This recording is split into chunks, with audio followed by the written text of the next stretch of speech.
Тем временем депутаты Госдумы предложили повысить студенческую стипендию до уровня прожиточного минимума. То есть, если сравнивать с текущими расценками, размер выплат в республике должен вырасти как минимум в 5 раз. И это речь только об академической минималке, которую могли бы получать студенты, просто закрывшие сессию без троек. Впрочем, не стоит радоваться раньше времени, ведь пока это всего лишь законопроект. И наш корреспондент Артур Шамсудинов убедился, что у инициативы уже нашлись и скептики. Из дома родители отправляют. Много продуктов тогда не отправляют? Нормально, достаточно, все хватает. А если заканчиваются? Если заканчивается, еще отправляют.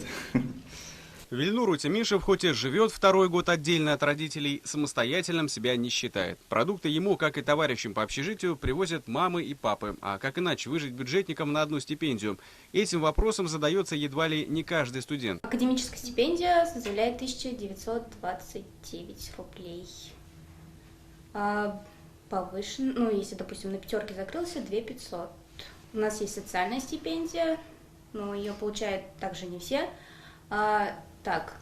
2500.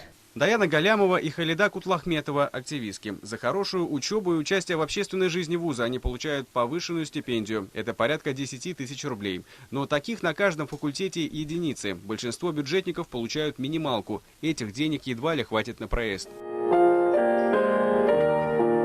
Радмир Нурмухаметов, студент второго курса, вечера проводит по ресторанам. Нет, не в качестве клиента, а как музыкант. Будущий программист вынужден совмещать свою учебу с подработкой. Допустим, с 8:30 до 4 часов учусь, потом я занимаюсь делами этими, и ночью, допустим, до 3-4 я что-то там поучу, попишу, посплю и обратно на учебу еду.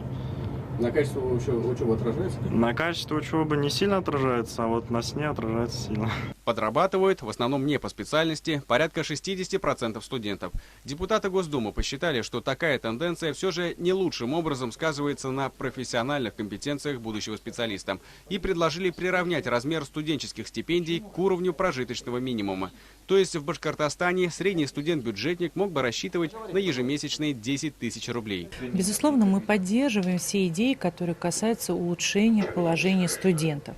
В то же время мы должны понимать, что любая инициатива, особенно требующая дополнительных финансовых затрат, она должна быть просчитана. На сегодняшний день, насколько я знаю, не выявлен тот источник, откуда нужно будет дополнительные финансовые средства, чтобы стипендия была не ниже величины прожиточного минимума.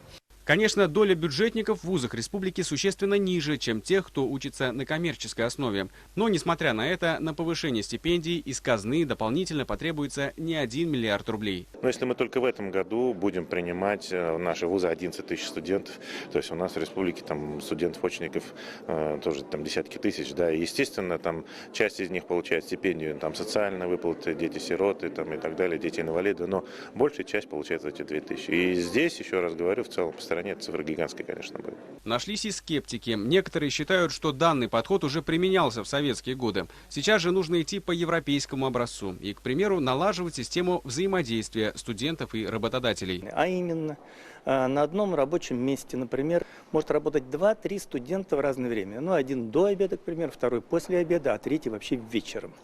Вот в наших условиях в России такое немыслимо практически.